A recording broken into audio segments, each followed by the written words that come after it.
Silakan duduk Bapak Ibu yang kasih dalam Tuhan. Selamat pagi semuanya. Hari ini, bulan ini maksud saya bulan yang spesial. Karena bulan ini ada dua peringatan yang akan kita lakukan. Yang pertama, tanggal 9 Mei nanti ada hari kenaikan Tuhan Yesus. Kita tidak ada ibadah tanggal 9, tapi kita satukan di tanggal 12 ya. Tanggal 12 hari Minggu, ibadah kenaikan hari Tuhan Yesus Kristus ke surga. Dan yang kedua adalah tanggal 19, itu adalah hari Pentakosta. Hari memperingati hari turunnya Roh Kudus ke tengah-tengah murid-murid dan sampai hari ini ya. Dan itulah sebabnya kita sepanjang bulan ini akan bicara tentang Roh Kudus. Dan tema yang diberikan kepada saya hari ini adalah Roh Kudus, pemberi kehidupan yang baru. Bicara soal Roh Kudus, ini bicara soal yang sangat penting, saudara. Pertama, karena ada banyak gereja yang tidak terlalu sering bicara tentang Roh Kudus. Ada gereja-gereja yang bukan tidak percaya Roh Kudus, tapi mereka tidak percaya dengan kuasa dari baptisan Roh Kudus. Tapi karena Alkitab mengatakannya, kita tidak ikut denominasi manapun, kita mau ikut Alkitab. Karena Alkitab berkata Roh Kudus dicurahkan dengan tanda bahasa roh. Nanti kita akan bicarakan di minggu-minggu berikutnya. Makanya kita juga percaya akan hal itu. Kita lebih percaya kepada apa yang Alkitab katakan daripada apa yang manusia katakan. Karena Alkitab adalah firman Tuhan yang tertulis. Dan kita akan ada di dalam masalah yang sangat serius kalau kita berhenti menyadari bahwa kita perlu senantiasa dipenuhi oleh Roh Kudus ya. Nah, ada banyak orang menyadari bahwa mereka membutuhkan keselamatan. Mereka cari-cari kebenaran dan akhirnya mereka percaya dan menerima Yesus sebagai satu-satunya Tuhan dan Juru Selamat. Dan dengan mereka menerima Yesus sebagai satu-satunya Tuhan dan Juru Selamat, otomatis Alkitab berkata, Tuhan bilang, aku akan memberikan kepadamu hati yang baru dan roh yang baru. Sehingga mereka mengalami yang namanya kelahiran baru atau lahir baru, lahir kembali. Tuhan mengampuni semua dosa-dosa mereka, dosa masa lalu, dosa hari, dosa yang akan datang, sehingga mereka mendapatkan jaminan keselamatan. Ya, tapi setelah orang diselamatkan, seringkali dalam mengisi waktu-waktu setelah mereka diselamatkan, itu kerohanian mereka naik dan turun. Kadang-kadang di awal-awal semangat, tapi dalam waktu yang tidak terlalu lama mereka mulai kendor, mulai loyo, mulai kembali lagi ke hidup yang lama. Hatinya yang tadinya berkobar-kobar, berapi-api untuk Tuhan, sekarang mulai suam-suam. Rasanya bosan gitu ya. Karena cuma begitu-begitu saja. Nah, itulah sebabnya kenapa penting sekali peranan Roh Kudus di dalam kehidupan kita, orang-orang yang sudah menerima Yesus sebagai Tuhan dan Juru Selamat. Saya bertobat dan menerima Yesus pada saat saya berusia 26 tahun. Tahun 1988, tanggal 31 Desember di Gereja Taman Alfa Indah, Jakarta, di gerejanya Bapak Pendeta Yusuf Roni. Di sana saya menerima Yesus sebagai Tuhan dan Juru Selamat saya. Dan sejak tanggal 1 Januari 89, saya yakin betul saya diselamatkan. Kenapa? Karena hidup saya berubah total. Tuhan karena anugerahnya yang begitu besar, membuat saya bisa meninggalkan semua kebiasaan-kebiasaan dosa-dosa yang besar. Saya bisa berhenti merokok, saya bisa berhenti narkoba, saya bisa berhenti minum-minum, bisa berhenti pornografi, bisa berhenti judi, dan yang lain-lain. Saya berhenti dalam semalam. Itu anugerah yang sangat besar yang saya terima. Dan sejak itulah roh saya menyala-nyala. Saya selalu suka akan hal-hal yang rohani. Saya tidak lagi hidup sama seperti teman-teman saya yang lain. Saya hidup untuk Tuhan. Dan sejak saat itu saya punya tujuan hidup. Satu kali kelak saya mau melayani Tuhan. Tetapi di tengah-tengah perjalanan yang untung tidak terlalu lama, saya mulai agak melenceng. Kenapa? Karena saya berusaha untuk hidup benar, untuk hidup sesuai dengan firman Tuhan, dengan kekuatan saya sendiri. Saya berusaha dan akhirnya saya merasa kelelahan. Sementara saya melihat orang-orang kerohanian bertumbuh, sementara saya lihat orang-orang dipakai Tuhan secara luar biasa, saya tidak melihat ada buah dihasilkan melalui kehidupan saya. Rasanya biasa-biasa, memang tidak hidup dengan hidup yang lama lagi, tetapi rasanya semangat itu sudah mulai agak kendor. Hilang belum? Masih aktif melayani, tetapi rasanya ada sesuatu yang kurang. Dan saya ingat betul semangat itu muncul kembali ketika saya mulai memberitakan Injil kepada teman-teman saya. Ketika saya bertemu dengan teman-teman lama saya, ketika saya bersaksi kepada mereka, memberitakan Injil kepada mereka, semangat itu timbul kembali. Walaupun mereka mengolok saya, bilang kamu nih stres katanya. Ya, kamu stres putus dari pacar, kamu stres gak punya uang, gak punya pekerjaan, utang banyak. Jadi begini katanya ngomongnya Tuhan terus. Ya, sebentar lagi bisa. Ya, saya tidak sakit hati, tapi saya tidak melihat buah dari apa yang saya lakukan. Memang saya percaya firman Tuhan berkata, semua jerih payahmu di dalam Tuhan tidak sia-sia. Tetapi sebagai manusia saya kepingin melihat buah dari hasil pelayanan saya. Tapi buah itu tidak kunjung datang. Saya bersyukur saya kenal Tuhan dan bisa ada di komunitas orang-orang percaya, sehingga saya yakin kapanpun saya mati, dengan cara apapun saya mati, saya pasti masuk surga. Keyakinan itu saya pegang sungguh-sungguh dan saya baca firman Tuhan. Ya, tapi saya tidak mengalami hidup yang dipenuhi dengan kuasa Tuhan. Dan saya percaya banyak orang Kristen, kebanyakan orang Kristen itu seperti itu.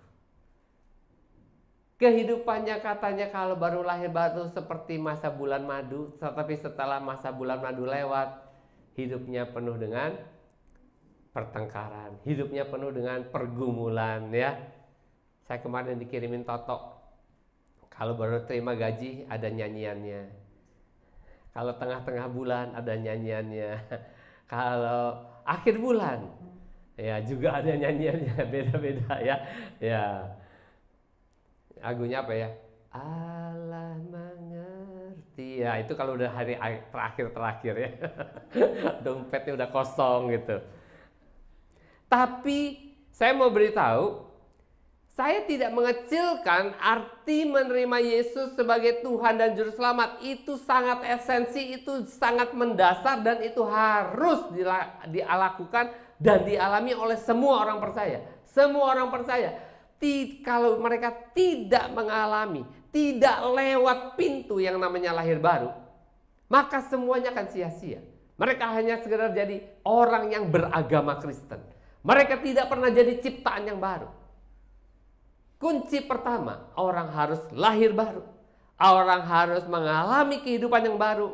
Rohnya menyala-nyala. Tetapi tidak cukup kita mendapatkan keselamatan.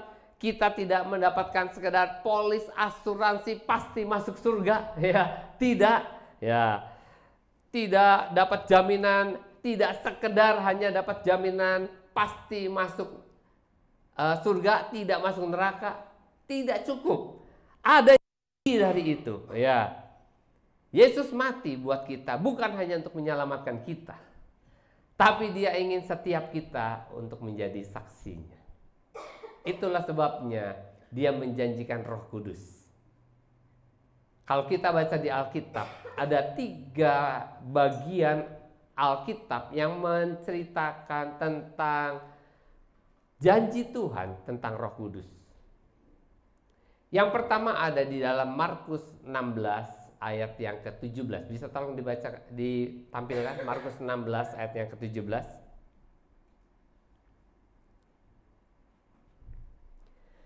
Dikatakan di sana, tanda-tanda ini akan menyertai orang-orang yang percaya.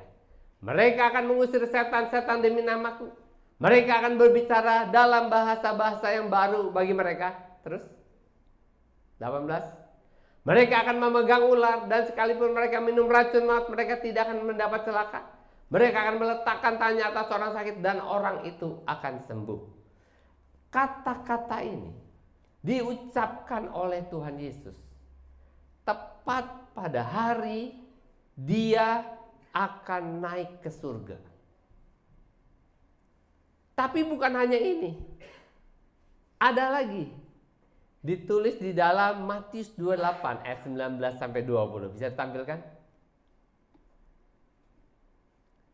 Karena itu pergilah, jadikan semua bangsa muridku, dan baptislah mereka dalam nama Bapa dan Anak dan Roh Kudus. Terus 20. Dan ajarlah mereka melakukan segala sesuatu yang telah kuperintahkan kepadamu, dan ketahuilah aku menyertai kamu senantiasa sampai kepada akhir zaman. Ini juga disampaikan pada saat Yesus mau naik ke surga. Dan ada satu ayat lagi dari Kisah 1 ayat yang keempat. Kisah 1 ayat keempat sampai ke-8. Kisah Rasul 1 ayat yang keempat sampai ke-8. Pada suatu hari ketika ia makan bersama-sama dengan mereka, ia melarang mereka meninggalkan Yerusalem dan menyuruh mereka tinggal di situ menantikan janji Bapa yang demikian katanya. Telah kamu dengar daripadaku. Next. Sebab Yohanes membaptis dengan air, tetapi tidak lama lagi kamu akan dibaptis dengan Roh Kudus. 6. Maka bertanyalah mereka yang berkumpul di situ, Tuhan, maukah engkau pada masa ini memulihkan kerajaan bagi Israel? 7. Jawabnya, engkau tidak perlu mengetahui masa dan waktu yang ditetapkan Bapa sendiri menurut kuasanya. 8. Tetapi kamu akan menerima kuasa kalau Roh Kudus turun ke atas kamu, dan kamu akan menjadi saksiku di Yerusalem, di seluruh Yudea dan Samaria, dan sampai ke ujung bumi. Jadi dari 3 ayat ini, 3 bagian ayat ini, kita bisa melihat bahwa ketika kita sudah menerima Yesus sebagai Tuhan dan Juru Selamat kita sudah menerima kepastian keselamatan yang Tuhan janjikan kepada kita. Semua janji-janji dalam Alkitab ini berlaku untuk kita, berhak kita terima. Tuhan punya tugas buat kita. Dan tugas itu, saudara, tidak mungkin saudara dapat lakukan. Tugas itu bukan berat. Tugas itu bukan susah. Tugas itu mustahil saudara lakukan. Kalau saudara melakukannya dengan kekuatan saudara sendiri. Itulah sebabnya Tuhan bilang di Kisah 1 ayat 4 tadi yang terakhir kita baca. Tuhan bilang, jangan tinggalkan Yerusalem. Jangan lakukan apa-apa. Jangan katakan apa-apa kepada siapapun. Sampai Roh Kudus, sampai janji Bapa tentang Roh Kudus itu dicurahkan. Tanpa kuasa Roh Kudus, maka kita tidak akan berhasil melaksanakan amanat agung. Tanpa urapan dengan kuasa Roh Kudus, walaupun kita lakukan dengan kekuatan sendiri, maka tidak akan ada hasilnya. Kalau bisa berhasil, dia tidak perlu kirim Roh Kudus. Tapi karena dia tahu kita tidak mungkin melakukannya dengan kuasa kita sendiri, dengan kekuatan kita sendiri, dia menyediakan penolong yang lain. Dia berkata, aku tidak akan meninggalkan kamu seorang diri. Aku akan memberikan kepadamu seorang penolong yang lain. Dan penolong yang dikirim oleh Tuhan, itu Tuhan bilang lebih baik aku pergi kepada Bapa supaya dia datang. Karena lebih perlu dia datang daripada aku ada di muka bumi. Kenapa? Karena Yesus itu Tuhan yang menjelma, berinkarnasi jadi manusia yang terbatas. Dia ada di satu tempat, dia ada di Yerusalem, dia tidak ada di Indonesia. Coba kalau Yesus misalnya masih hidup dan tinggal di Yerusalem, bagaimana dengan kita semua yang membutuhkan pertolongan? Tentu kita semua selalu harus standby bawa uang dan paspor untuk pergi ke sana. Itu pun kalau Yesus tidak sibuk. Tetapi ketika Roh Kudus dicurahkan, dia ada di mana-mana. Dia bisa tinggal dalam hati kita. Makanya itu disebut dengan nama baptisan Roh Kudus. Kita perlu dibaptis Roh Kudus. Bukan artinya Roh Kudus tinggal di dalam diri kita, lebih penting kita tinggal di dalam Dia. Dipenuhi Roh Kudus, dibaptis Roh Kudus, dipenuhi Roh Kudus. Kalau dipenuhi kita penuh, tapi kalau dibaptis Roh Kudus kita ada di dalam Roh Kudus. Dan itu yang Tuhan mau kita alami dalam hidup kita.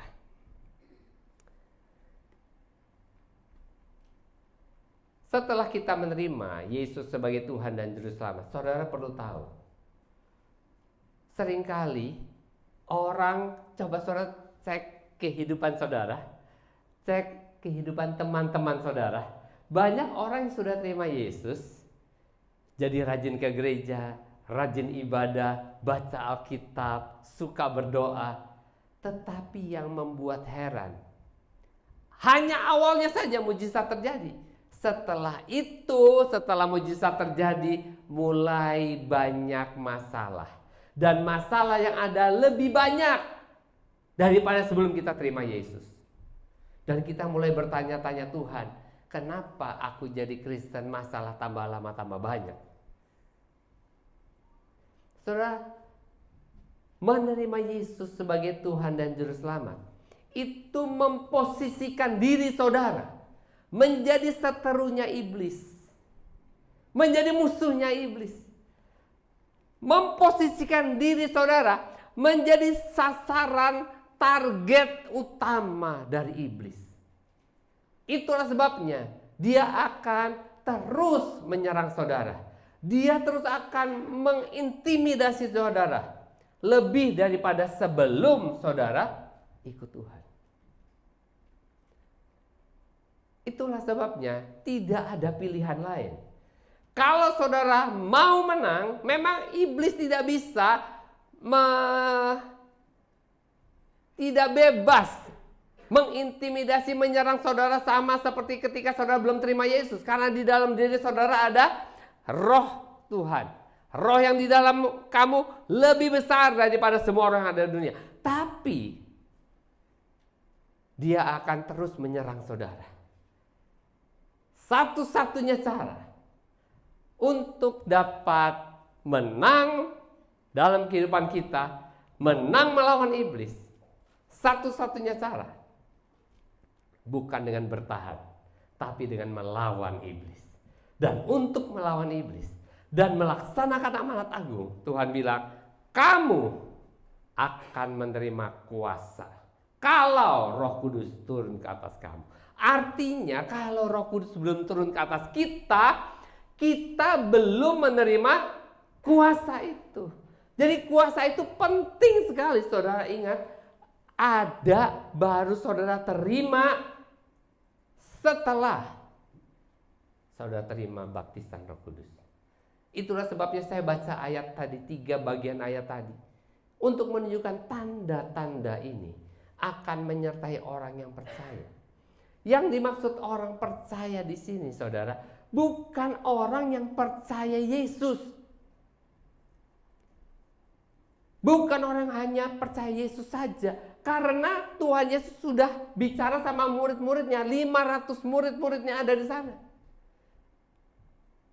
Tanda-tanda ini akan menyertai orang yang percaya kepada janji yang aku perintahkan. Jangan tinggalkan Yerusalem sampai janji yang diberikan oleh Bapa itu datang, yaitu Roh Kudus. Jadi kuasa itu baru datang, saudara baru bisa mengusir setan, saudara bisa meletakkan tangan atas orang sakit sembuh, saudara tidak akan diracun dan saudara tidak akan mati setelah saudara menerima Roh Kudus. Dan setelah itu baru saudara bisa menjadi saksi Tuhan di Yerusalem, seluruh Yudea, Samaria, sampai ke ujung bumi. Jadi ketika saudara mengalami masalah-masalah, saudara harus tahu ini tandanya bahwa saudara harus dibaptis Roh Kudus. Saudara harus menerima kuasa itu. Dan Tuhan kepingin setiap anak-anaknya itu menerima kuasa itu. Kenapa? Karena kalau kita tidak menerima kuasa itu, kita tidak menerima kuasa itu, kita tidak bisa efektif menjadi saksi Tuhan. Kita tidak bisa berbuah, kita tidak bisa mendemonstrasikan kuasa Tuhan. Tuhan kepingin setiap kita bertumbuh, berbuah, lebat dan manis dan tetap buahnya. Dan untuk itu kita perlu senantiasa, Efesus 5:18 bilang, kita harus senantiasa dipenuhi Roh Kudus. Senantiasa dan selalu. Bukan pada hari baptisan Roh Kudus saja. Bukan pada waktu tertentu saja. Tapi setiap hari. Kalau kita sudah banyak yang ikut doa pagi, kalau saudara ingat, saya selalu berdoa supaya kalau saya tutup doa, saya selalu minta supaya kita semua yang berdoa sepanjang hari kita dipenuhi Roh Kudus. Karena hanya dengan Roh Kudus kita bisa hidup berkemenangan setiap hari. Dalam menghadapi apapun juga baru kita bisa berhasil. Kita membutuhkan kuasa supranatural dari Roh Kudus. Dan kalau saudara mempunyai kuasa supranatural itu baru kita bisa hidup berkemenangan. Kita semua membutuhkan kuasa supranatural itu. Dan kehidupan Kristiani yang berkemenangan hanya ditentukan ketika kita punya Roh Kudus. Bukan dengan kekuatan kita, bukan dengan pengalaman kita, bukan dengan lamanya kita jadi orang Kristen. Dengan kekuatan kita, dengan usaha kita, akan gagal total. Dalam Injil Yohanes pasalnya ke-14, 15 dan ke-16, Yesus bicara banyak sekali tentang Roh Kudus kepada murid-muridnya. Dia mengingatkan mereka supaya mereka tahu mereka punya oposisi, mereka punya musuh. Dan Yesus mengingatkan mereka, walaupun Roh Kudus belum dicurahkan, Tuhan Yesus menyampaikan bahwa ada musuh mereka yang akan menyerang mereka, tapi Tuhan menyediakan Roh Kudus buat mereka semua, ya. Nah, setelah Yesus mati di atas kayu salib, 3 hari kemudian Yesus bangkit dari kematian. Murid-murid Yesus, waktu Yesus mati, mereka semua bersedih. Dan mereka tidak pernah ingat akan janji Tuhan bahwa Dia akan bangkit setelah hari ketiga.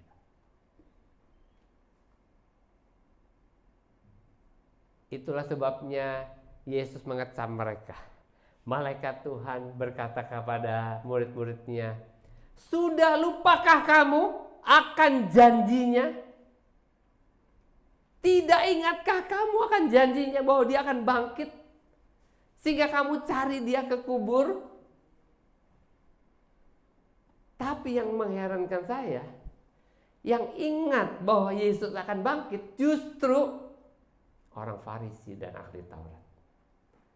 Ketika Yesus mati, Dia dikubur, dimasukkan ke dalam Gua ditutup dengan batu besar. Apa yang dilakukan oleh orang Farisi dan ahli Taurat? Mereka segera datang menghadap pemerintah Roma dan mereka bilang, aku minta tentara-tentara. Karena apa? Karena si penyesat itu pernah berkata, mereka ingat pernah berkata bahwa dalam hari yang 3 akan bangkit. Dan kalau mereka murid-muridnya percaya hal itu, mereka pikir murid-muridnya akan ingat juga.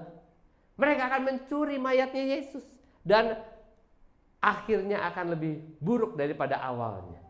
Dan pemerintah Roma mengirimkan 16 tentara untuk menjaga kuburan itu. Tapi murid-murid gak ingat semuanya. Orang walaupun 3,5 tahun runtang-runtung setiap hari dari pagi sampai pagi sama Yesus, kalau tidak dipenuhi Roh Kudus, firman Tuhan hanya masuk kiri, keluar kanan, masuk kiri, keluar kanan.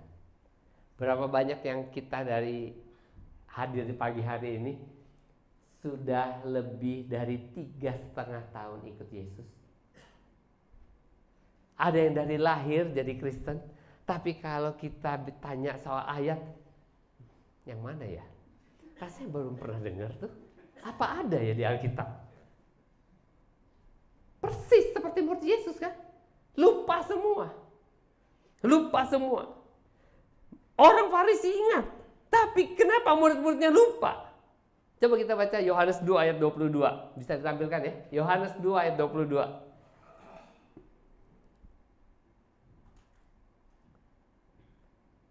Yohanes 2 ayat yang ke-22. Pada suatu hari kemudian sesudah ia bangkit dari antara orang mati, barulah teringat oleh murid-muridnya hal itu telah dikatakannya, dan mereka pun percayalah akan kitab suci dan akan perkataan yang telah diucapkan Yesus. Sesudah ia bangkit baru teringat. Kebangetan gak? Orang yang tidak percaya ingat, kita yang percaya, kita yang muridnya, kita lupa.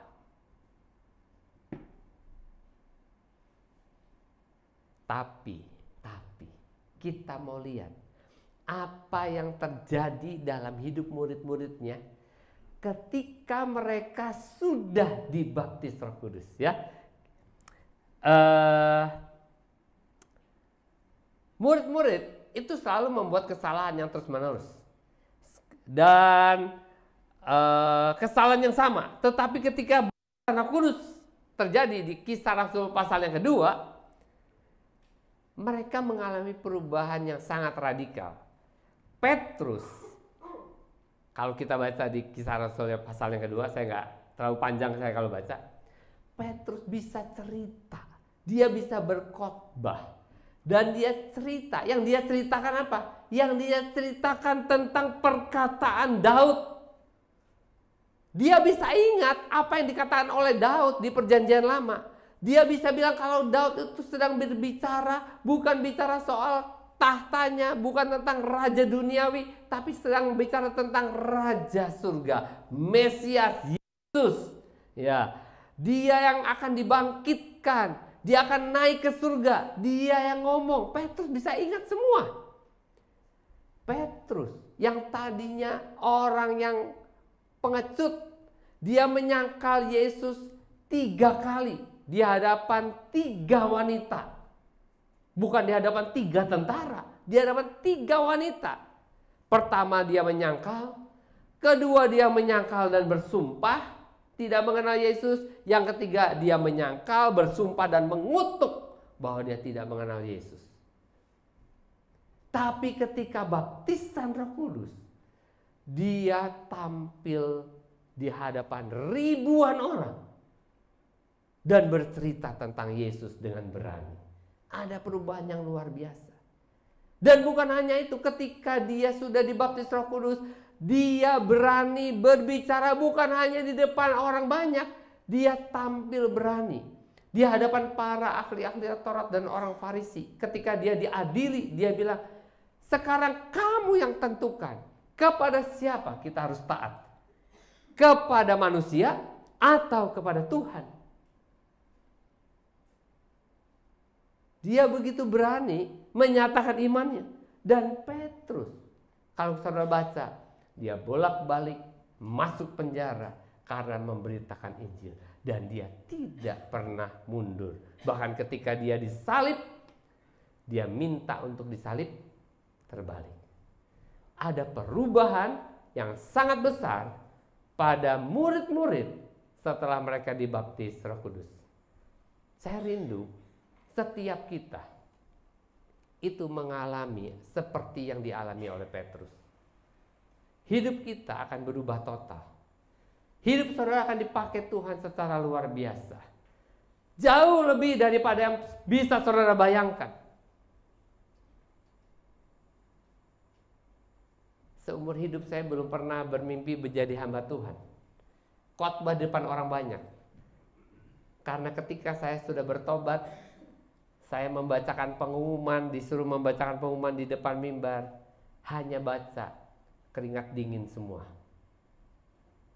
Saya tidak pernah mimpi untuk bicara di depan orang banyak, memberitakan Injil, datang kepada orang, mendoakan orang sakit. Tidak pernah masuk dalam pikiran saya. Tetapi semua itu dilakukan karena ada Roh Kudus. Roh Kudus yang memampukan kita untuk melakukan perkara-perkara yang besar. Murid-murid diubahkan melalui baptisan Roh Kudus.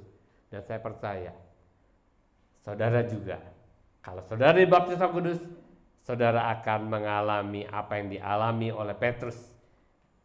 Petrus yang tadinya tidak punya rasa percaya diri, minder, yang pengecut, dia menjadi seorang yang sangat berani. Dan kalau kita baca di dalam Kisah 1 ayat 4-5 tadi, saya bacakan ulang ya. Pada suatu hari ketika ia makan bersama-sama dengan mereka, ia melarang mereka meninggalkan Yerusalem. Ini perintah atau saran atau nasihat? Perintah. Tuhan memerintahkan mereka karena Tuhan tahu apa yang penting buat mereka. Tuhan memerintahkan karena Tuhan tahu tidak mungkin mereka bisa jadi saksi Tuhan. Tidak mungkin mereka melakukan seperti yang Tuhan minta di Matius 28 ayat 19-20. Pergilah jadikan semua bangsa muridku, baptislah, ajarlah. Tidak mungkin bisa kalau mereka tidak dibaptis Roh Kudus. Makanya Tuhan melarang. Dan udah dilarang dari 500 orang. Sisa tinggal 120 orang. Sisa tinggal 120 orang. Jadi saya mau beritahu, baptisan Roh Kudus adalah cara yang terbaik untuk menjalani hidup kekristenan.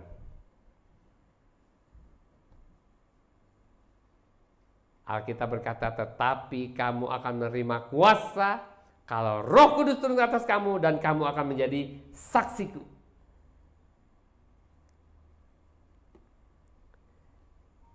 Tidak ada berita yang paling besar yang bisa diberitakan oleh murid-murid kepada dunia selain Yesus adalah Mesias yang mati menebus segala dosa-dosa kita, bangkit dari kematian, dan kita yang percaya juga akan dibangkitkan. Dia naik ke surga, diam di sana sampai nanti dia akan menjemput kita kembali. Tidak ada berita yang lebih besar di dunia ini daripada berita itu.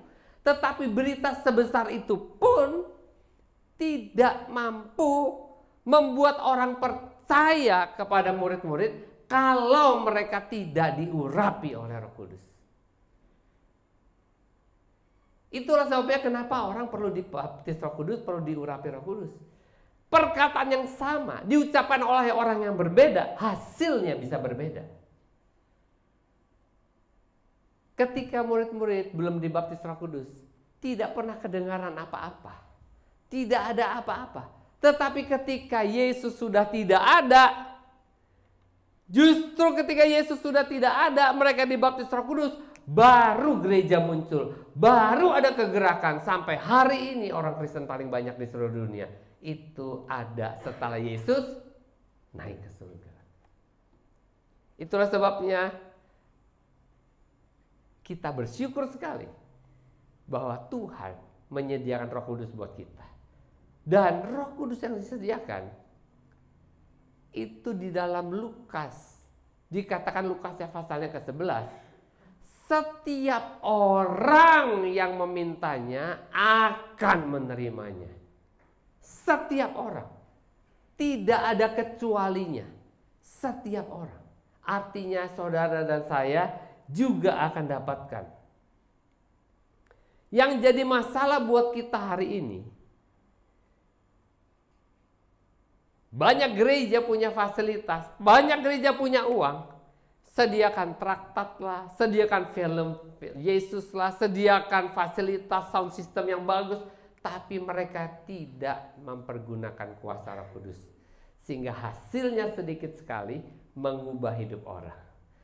Semua acara-acara jadi sekadar hanya entertain. Kita membutuhkan lebih daripada sekedar fasilitas. Kita tidak ada fasilitas. Murid-murid tidak ada fasilitas. Tetapi mereka punya kuasa. Dan itu yang membuat orang bertobat dan percaya. Jadi kita perlu diperlengkapi setiap kita untuk menjadi saksi Tuhan. Dan bukan hanya jemaat. Banyak pendeta juga demikian. Punya knowledge, sarjana STH, S1, S2, S3, profesor, doktor, tetapi tidak mempergunakan kuasa Tuhan. Makanya ada banyak S2 yang tiba-tiba jadi mu'alaf. S2 teologi ya, tapi jadi mu'alaf. Kenapa? Karena tidak mengalami kuasa itu. Nah, saya berharap kita semua jangan sampai seperti itu. Kita harus mengalami, ya. Kita baca dari Yohanes 2 ayat yang ke-23 sampai 25. Yohanes 2 ayat 23 sampai 25, saya baca buat saudara. Dan sementara ia di Yerusalem selama hari raya Paskah, banyak orang percaya dalam namanya karena mereka telah melihat tanda-tanda yang diadakannya. Tetapi Yesus sendiri tidak mempercayakan dirinya kepada mereka karena ia mengenal mereka semua dan karena tidak perlu seorang pun memberi kesaksian kepadanya tentang manusia sebab ia tahu apa yang ada di dalam hati manusia. Tuhan kepingin setiap kita jadi saksinya. Tapi ayat ini bilang Yesus tidak mempercayakan dirinya kepada mereka karena Yesus tidak butuh kesaksian mereka. Kok kita suruh jadi saksinya? Tuhan Yesus tidak butuh. Karena mereka orang-orang yang tidak dipenuhi Roh Kudus, yang mereka cari roti, yang mereka cari tanda-tanda, yang mereka cari kesembuhan. Dan orang yang tidak dibaptis Roh Kudus mati selamat, ya. Pasti, tapi mereka tidak punya kapasitas untuk jadi saksi. Kalau saudara bersaksi dan ada orang bertobat karena kesaksian saudara, karena pelayanan saudara, ini hati nggak bisa bohong saudara. Roh kita menyala-nyala, rasanya semangatnya luar biasa. Kita ini akan jadi seperti ketagihan untuk pergi lagi, bersaksi lagi, menjangkau jiwa lagi walaupun keluar uang, rugi waktu, rugi tenaga, kehilangan bisnis, kehilangan kesempatan naik jabatan. Tapi kita sukacitanya luar biasa. Minggu lalu saya sharing-sharing dengan seorang murtadin. Dan dia tinggalkan semua yang dari keluarganya, dia diusir, dia tinggalkan semua. Dia ditantang, kalau gitu kamu tidak dapat warisan, nggak apa-apa. Kalau gitu kamu dicoret dari kartu keluarga. Tidak apa-apa. Kenapa kira-kira dia mau? Karena apa yang dia dapatkan dari Tuhan itu lebih daripada apa yang dia bakal terima dari keluarganya. Bahkan orang tuanya sakit pun dia ambil resiko itu. Bapaknya sakit gara-gara dia murtad, dia tetap tidak mau kembali. Saudara, kalau kita dibaptis Roh Kudus, maka apapun pasti kita tinggalkan demi Yesus. Karena apa yang kita terima itu jauh lebih besar daripada yang kita kehilangan. Saya akan baca dari Yeremia 5 ayat 14. Ya, Yeremia 5:14. Aku akan membuat firmanku dalam mulutmu menjadi api dan orang-orang kayu, dan itu akan menelan mereka. Saudara, kalau kita dibaptis Roh Kudus, seperti ada api di dalam mulut kita, dan itu akan menelan orang-orang yang kita injili. Mereka akan terima, mereka akan hidupnya diubahkan. Ya, jadi perlu perkataan kita ini dikuasai dan diurapi oleh Roh Kudus. Jadi tidak mempergunakan kekuatan kita sendiri untuk mengatakan kebenaran. Kita memang perlu belajar untuk memberitakan Injil.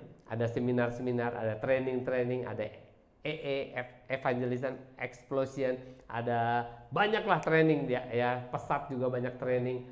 Tetapi semuanya itu jadi sia-sia kalau kita semua tidak dibaptis dengan Roh Kudus.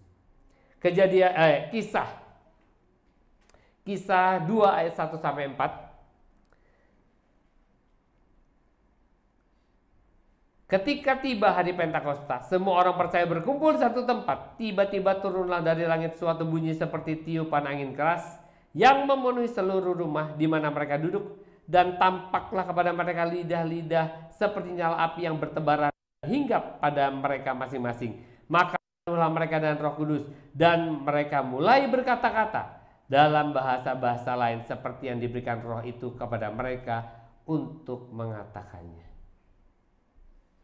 Gara-gara